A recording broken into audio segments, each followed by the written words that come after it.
High বন্ধুরা, আসসালামু আলাইকুম। আমি সাধারণত ফেসবুক লাইভে বা আমি কোনো টপিক নিয়ে কথা বলতে আসি না। এই বিষয়টা নিয়ে এখন যে বিষয়টা নিয়ে কথা বলবো সেই বিষয়টা নিয়ে কথা না বললেই নয়। কেননা দেখলাম যে আমাদের যে সিনেপ্লেক্সগুলো আছে বাংলাদেশের, আম,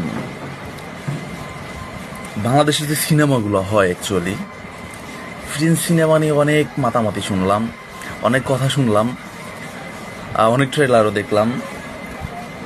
ভাই গতকালকে গেছিলাম সিনেমা দেখতে, দেখে আসলাম। আসলে আমাদের বাংলাদেশের সিনেমা দেখে কোনো কিছু শেখার মতো নাই। অ্যাকচুয়ালি শেখার মতো কোনো কিছুই নাই। আহ, শিক্ষণীয় যে সিনেমাগুলো ছিল সেটা অনেক আগের, সেগুলো এখন আর নেই। আর এই যে প্রিন্স সিনেমা, আসলে এই সিনেমা দেখে বা এই সিনেমা দেখে শেখার মতো বা ফ্যামিলি নিয়ে দেখার মতো মুভি এটা না। ইয়াং জেনারেশন একটা জিনিসই শিখতে পারছে, যে প্রতি কথায় কথায়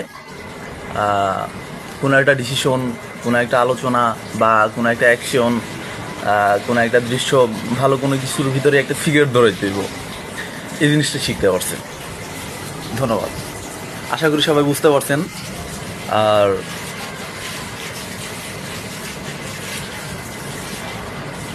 আপনাদের নিকটবর্তী যে সিনেমা হলগুলো আছে সেখানে গিয়ে আপনারা দেখতে পারেন যে বাংলাদেশের যদি অন্যতম কোনো ফালতু সিনেমা হয়ে থাকে সেটা হচ্ছে ফিল্ম সিনেমা।